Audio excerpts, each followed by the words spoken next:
I am Austin. I've been working in AAA games and the film industry for about 4 years now, doing a lot of when I was in film virtual production, which was still running real time in Unreal Engine, and then in AAA games, obviously real time as well. I worked on Forza Motorsport, John Wick, Planet of the Apes, just to name a few things. All right, hello, welcome back. We're going to kind of pick up where we left off on Rumi's sword here. I went ahead and did this process outside of the video just because I knew it was going to take a little bit longer than I feel like would be practical for a video, just to work through it along with you all. It took about 3.5 hours for me to get this cleaned up, textured, and UV'd and all of that stuff. So I feel like it'd be better just to go through this breakdown on kind of how I did it, from the top-down perspective, and there's always that other Crate video if you need to see a little more in-depth on how to actually do the UV marking itself. I can go over that quickly here, but it goes a little more in-depth as well. So this sword on the left is where we left off in the last tutorial, and I said that there was some mesh cleanup that we needed to do on it. That's pretty much only here in the handle. When we do a Boolean operation to cut out this spiral pattern, it does leave some artifacts here. So what that cleanup was just taking points like this. So this is not good geometry. Take these two edges and merge the verts right in the middle. And then we do that on the top part of this as well. And there's two verts right next to each other. And then we get this nice clean topology result, and you can see right over here the shading looks weird, and right in the middle where we fixed it looks pretty normal. When you go across and do that to the entire mesh, we end up with a result like this with nice clean geometry that is shading as expected, and we can UV that much easier than with all of this messed up geometry over here. I'd say that took about 30 minutes. It's a really quick process once you get started. It's a little repetitive, a little boring, but it's not hard. Nothing super complicated. Also did that to the bottom part of the spiral as well down here. So they're both nice and clean, with a little extra edge here for silhouette reasons, but nice and clean and easy to UV. And then as a quick reminder, for UVing, what we would do is select the edges that we want to be sharp, and start with those. Right click, mark seam, and do that to your entire mesh. And then I'm going to do this as an example. I didn't actually do this on the other mesh, but if we wanted this to be a seam as well, we could also mark that as a seam, and we would have these top ones as sharp. They're already marked as sharp by default because of some settings that we went over last time, but just in case you need to see it, mark sharp is also in that right click menu. Perfect. Okay, so this is the sword that I came up with after fixing up the mesh and UVing it. Real quick before we switch over to the other software, just some things to note here. Looking at the UVs, so we have this packed in our 0 to 1 space. A lot of this is not rectangularized. That's something that we went over last time. It is ideal, but sometimes the meshes just don't allow it. Blender isn't the greatest for this, and to be honest, even any software that is pretty great for it, it has issues, right? It's not perfect, especially doing things automatically, and a lot of times it's better just to have some optimized mesh, or some optimized texture here that could be used, but at the end of the day, it's close enough. It'll be okay. If we wanted art to be perfect, the game would never come out. At some point, we just got to move on. The other big thing to note here is you'll see that there's 4 blades here. That is because if I didn't cut this seam here in the middle of the sword, and I re-unwrapped this, it's going to be weird because I deleted that. So let me just do this real quick on this one. We'll go ahead and unwrap. Okay, I need to actually UV it. So we'll take this, and I have a plugin that was made, so I'll mark my edges as sharp, all of that. This isn't going to be a great unwrap. It's not the point. You see that we have these long edges here, which are these polygons on the sword that are super tall. And if we want everything to be the same size on the texture sheet, which we do, everything else becomes really small down here. And we don't want that, so I took it and cut it in half to give us that better UV space. So I'll undo everything so we can get back to looking at that. We want this space utilized as much as possible. Looks like I don't have enough undo, so I'll just re-import the sword. We want this to be utilized as much of the UV grid as we possibly can. So there we go. Go into select this face mode. So we want this to be filled up as much as we can. Imagine if these were connected down here at the bottom, and we wanted everything to be proportionally still to fit in here. All of this would have to shrink down so the sword blade itself would actually fit in the UV grid, and everything else gets smaller, and we have all this empty space. So that's why we cut that in half. Something just to keep in mind. The other option, which is much more complicated and isn't really worth going over, is a non-square texture. So theoretically, if we cut this texture in half, right, we could have a really long sword blade and just pack the top half. But that's more complicated than it's worth for this tutorial. It's used sometimes in production. Well, there's use cases for it, but the large majority of the time we're using these square textures. That's what the programs are built for, especially Unreal Engine, and it's just annoying to kind of work around. So that's the UV for the sword. And let's go into Substance Painter for the texturing. You can see that here. So what I want to do is just kind of break everything down, how I did it, and then go from there. So as with the crate in the last video, when we go to our texture settings, we have all these mesh maps down here. We could have done a high to low bake. I think I would like to do a breakdown on that later, because that's a little bit of a complicated process. But we just went into this bake menu and hit bake selected textures without anything in the high definition mesh drop down. It doesn't have anything to bake on other than the low poly, so that is perfectly fine. As a result, we get all of these mesh map bakers at the bottom here. When we look at those, we're mostly focused on like ambient inclusion, thickness, and curvature. So we can go up to this drop down menu, go to mesh maps, and look at curvature, for example. All it is doing is automatically just highlights the curves on our mesh, right?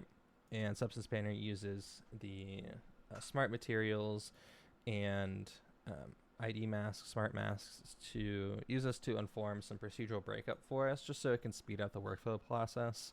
Eventually there is painting by hand that has to be done at some point, pretty much no matter what mesh it is or how good your smart materials are. Eventually you're going to have to hand paint. I did hand paint on this sword, but these are a great starting pace for a lot of our kind of tileable materials on an asset, even though we're not using them for a normal tileable workflow here. So there's the curvature mask. Thickness is another one. You don't really have to think about what these do. There's times where it's important to know this, but the large majority of the time you don't really have to think about it. And the last one is ambient inclusion. This one I would actually think about.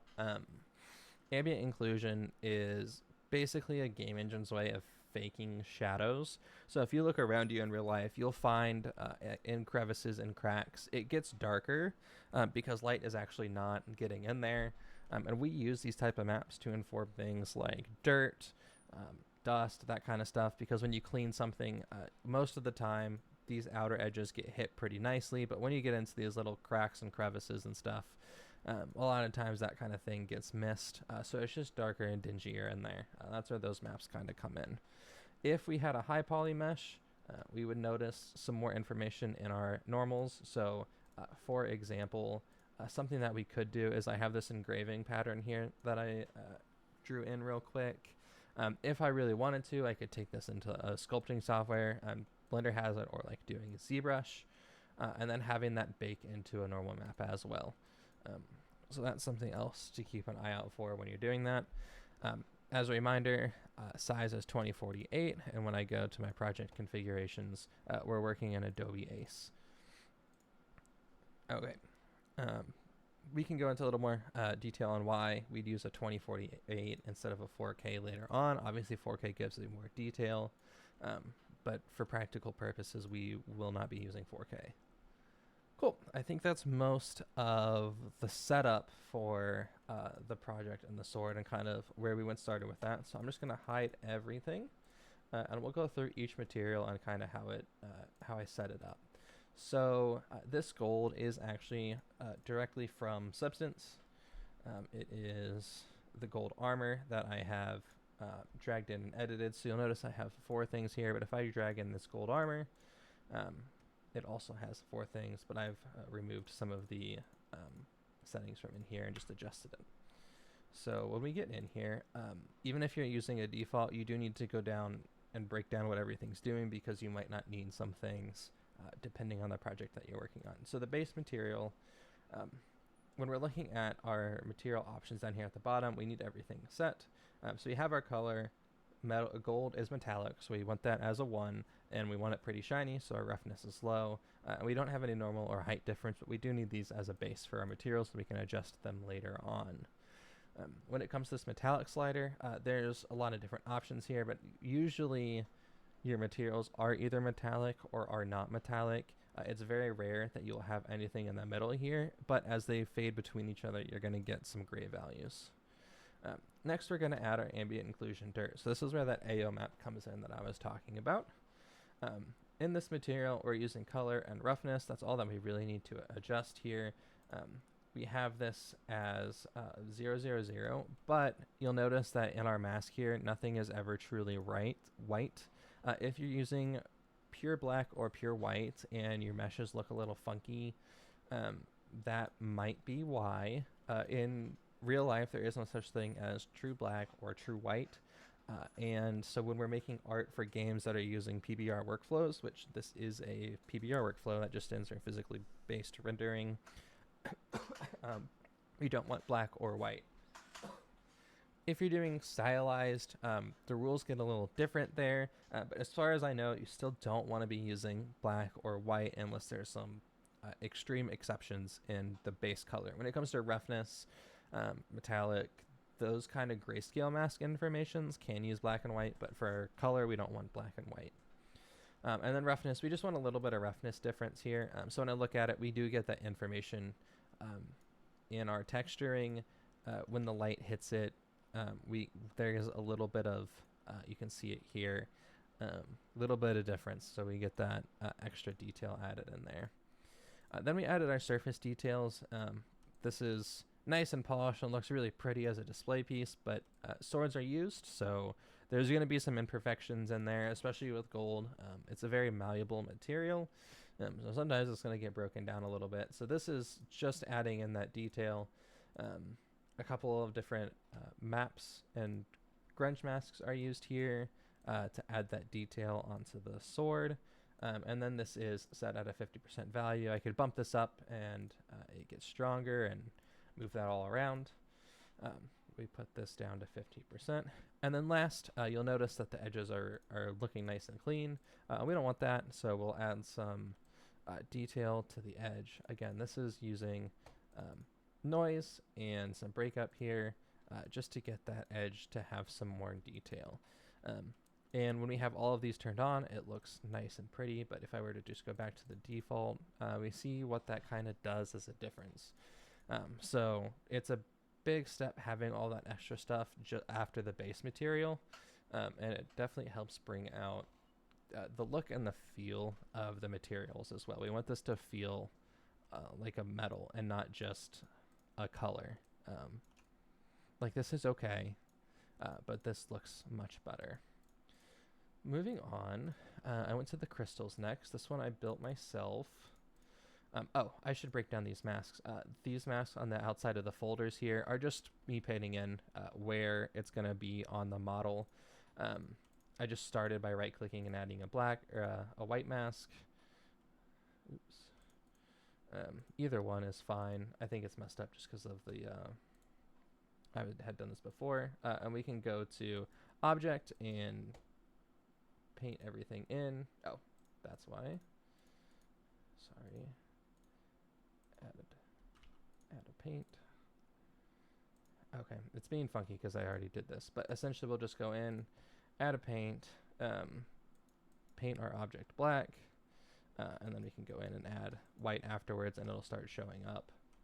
Oh, because I wasn't clicked on the mask. So we can go into our object, select here, and click on the object. This part was purple, so we can either select the UV or the polys. and paint that back out. So that's how we did that. Let me get that back, and this, and let me see what this looks like. Cool. Oh, I think I missed one more thing right there.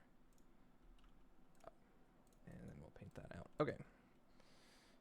Oh, and the bottom down here. Cool. So we got our gold back. So that's what that's for. Crystal, same thing. The black and white mask on these crystals at the bottom here. It's just, this one's more simple. The crystals are a really small detail, and the camera is never going to be this close. At most, we're probably going to see it from this distance, and it looks fine. So this, again, is just a super reflective, shiny material. I did make it metallic, just because crystals are weird. It doesn't really fit. Non-metallic doesn't really look like crystals. So we wanted that just for the shiny reflections that are in there. And again, setting everything here so we have a base value, so we can add glowing edges to it. And this is just a color adjustment just to give that some more definition. I'll toggle this on and off a couple of times. It adds a little bit in there, makes it look a little more interesting. And then we have a couple mask builders in here just to try to highlight the edges, as opposed to painting it by hand, which is a totally valid option. Cool. So now we're going to move on to the sword material. Looking at the reference, which you should always have open while working, the sword and these two bits on the handle, to me, look like they're the same material made from the same thing. So that's what I've done here. This is, again, just a pretty simple one. I did start with a painted metal, but I basically just redid the whole thing from the substance library. So we just have a base color. I have it as non-metallic. We could make it metallic. I don't know of any purple metals that exist in the world. I know this is a fake a sword from a show. So I'll leave that up to personal preference on what you believe, but I would have this as like a painted metal, and roughness, all of that is set up in here, and we get that nice purple. And then the second layer is just getting the edges of the sword brought on here. And again, I try not to paint things by hand. It just takes a little longer and it's harder to adjust later on. Whereas if I got an art director feedback, I can change blur intensities, and it changes how all of that works. I can change my level adjustment, and I get some differences in there. And it's just a little more non-destructive and a little bit easier to work with for me. So the way that I did this, let me go ahead and delete all of that, is I started with this mask editor just so I can highlight the edges here. And then I painted out this bottom part. I didn't worry about this section because it's not going to be visible anyway. This is the gold. But I just painted out this bottom part because there was no detail here for the highlights. And then I painted out this middle part of the sword. This one is one that was done by hand. So painted out, did it on both sides. Got a blur to get a nice fade, bumped up the levels, and then painted out some errors that were here in the middle, just so we can get that nice fade of that other color that is on the edge of the sword. Now this is where a lot of the time came in, and most of the reason why I didn't want to do this live. This was a little bit of a tedious process. This was painted by hand with all of the dots and everything. So I had my reference here, and all I did was match it up to the best of my ability with the dots and the lines. What that process looked like for me was I would do one constellation at a time, do the dots, and do the lines. You'll see that I have a 0.5 and a 0.2 here. That's because when I was painting, that is the size the brush that I would have set to. So if I set this to 0.5, it's going to be the same size dot. If I get my hardness set correctly, it's going to be the same size dot. And just so I didn't lose track of it, and if I ever needed to make adjustments based on feedback, art director feedback, or whatever, I can go back in and have all of that information ready to go. And then the lines were 0.2. It took a good while to paint all of this on one side, and doing that twice would be kind of annoying. So that's why I have this constellation mask here. This is what's called an anchor point. This is a little bit more complicated of a subject. But essentially all that this does is let you take any mask that is on a layer and put that somewhere else. So we'll go over that in a second, but let me show you. If I switch this to the 2D and the 3D view and then click this mask, this is how Substance works. You can paint in 3D, but it also has your textures over here, and you can also paint in 2D if you want to. So that's just really important to know that you have both of these options, and that this is how it's working behind the scene, because it really comes into effect when it comes to these anchor masks or triplanar projections, which I'll go over for the engraving. I specifically did that not as a drawing in Substance Painter, just so I could show off that different technique as well. So how did I get this grayscale mask here? So if I add a new fill layer to this, we have this grayscale thing here. We can drag, informations into it, but we can also click on it and pull up all of our resources, and we'll see the second one that says anchor points. And that's where this mask comes in that we came from before. So it's pulling from here and it's going to this fill layer. Now, if you look behind, you'll see that it's not here, and it is actually directly overlapping the front. So if I were to turn this off, nothing changes because it's overlapping exactly where the first one is. So to fix that, we offset it. Let me see if I can't find where I did that. Okay. Oh, I don't have it visible, sorry. So it's offset. So when I click and drag on this, it moves around on our UV grid. I can do these offsets manually and look in this 3D view over here, but you'll see that it doesn't really do what you think it's going to do, and that's because it's manipulating it on the 2D view over here using our UV channels. So I have two of these fill masks here for each side of the sword. So if I move this around, you'll see that both of the halves are right next to each other, and that's because of the way that the swords are laid out. So put the two tips next to each other, and then the two, bottoms of the sword next to each other. That way it looks nice and pretty on our UV grid. But when we shift this over to the side, it actually makes things a little more complicated. So this first fill mask here is for the sword half. So I just took it from here and moved it over, and the same with the bottom half. This is one of those that if you don't know that the 2D grid exists, it's nearly impossible to line up properly on the sword. Cool. And so we got that in. And then I have a paint layer here just to paint out some extra information, because if I didn't have this and we shifted it over, we will have overlapping information here. You can see as I'm moving this around that it moves the entire mask with us. So I just painted out this front half of the sword again, so there's no overlapping information. And I did that just by going to this option, the polygon fill, selecting polygons, and painting out the front half of the sword. Cool. Oh, let me go ahead and turn that back on. Okay, so that got the front and the back of the sword all set up and working with these details. For the actual information, I'm just adjusting the base color. I've looked up a bunch of different references on the sword. I can't tell if it glows or not. If you do want it to be emissive, that's where our texture set settings come in.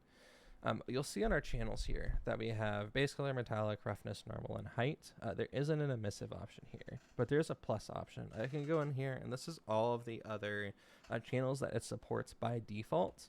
There's also a bunch of user channels down here if you're doing something that isn't one of the channels that are options here, and that's something that we can get into at a much later point in time. It's not necessary at all. It's for super complicated workflows that aren't really going to be useful for a 30-day game jam though. So we can go in here and add our emissive.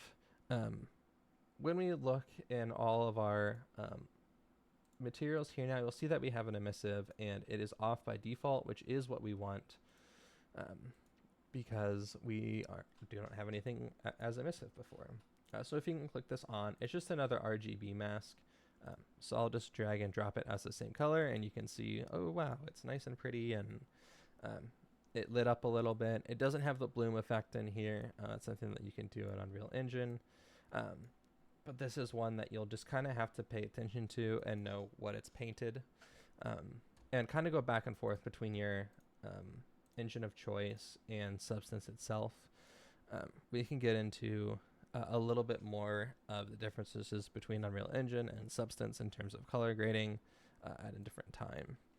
But when we look on the back here, we can see that it's a little bit brighter. When I turn it on and off, we can see the difference in the shadows. So now that's emissive. If that was something that you were desiring, that is how we would add that in. And the only big difference is when we export, we will have this extra emissive channel.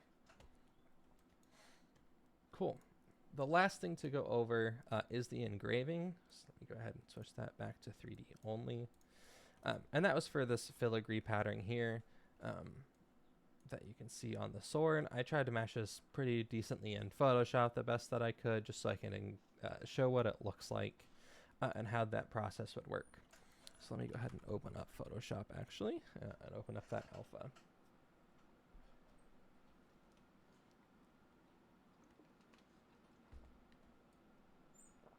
Awesome.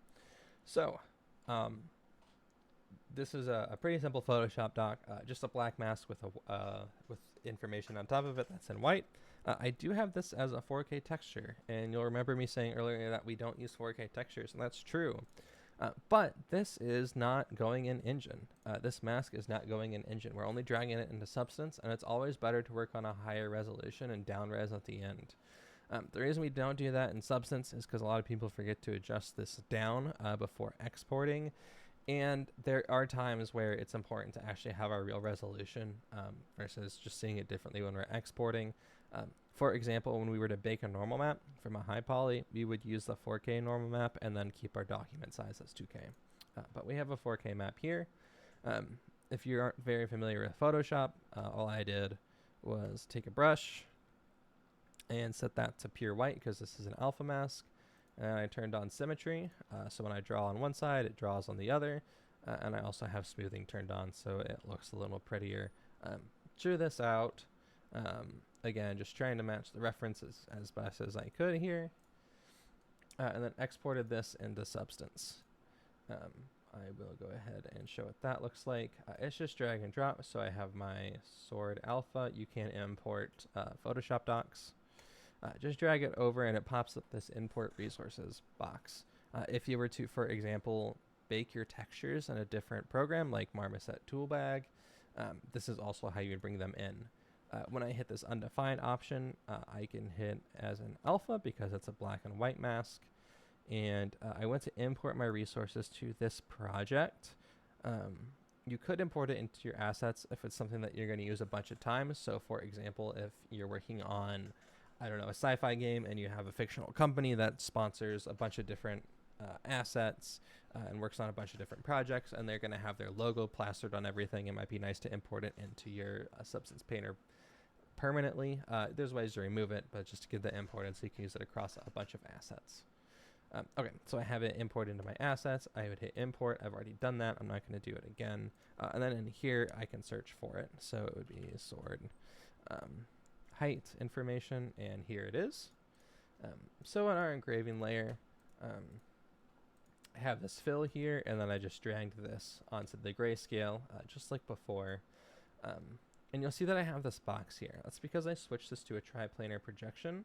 If I used it as UVs, it looks really funky and goes all over the place. And that's again because of our 2D view. So it's projecting it from this view. We can see that kind of here on these parts. And so since I only want it here and I want to place it myself, triplanar projection. And then I just scaled this box down and positioned it where I want it to be. It automatically does front, back, and sides because of the triplanar projection. And so I painted up after the fact. But that's pretty much how we get this into place. On the material itself, we're just doing an engraving here. I cannot tell on the reference if it's in or out, so I've been playing back and forth. But really to change that, all you have to do is go into your height here and adjust that positively to get it out, and negatively to cut it into the mesh. Um, as you can see, when you go extremes, it gets pretty weird. So less is more for something like this. But we have this nice engraving and then a roughness change, just because an engraving would change the roughness material on an object. And then, like I said, this was on multiple edges because it's the triplanar projection. So if I turn off this paint layer, you'll see it's projecting on the side as well. And the reason it's not all the way out on the side over here is because of this box. It only extends this far. If I were to make it wider, it would show up over here. So I have this narrower just because this is the way that it needed to be placed. Have that paint layer so we can paint out the excess. And this is kind of what we're left with. So here's the sword. Feel free to ask questions if I didn't go over something in depth enough. That scared me. Oh, you're good. Cool, so I'll stop the recording here.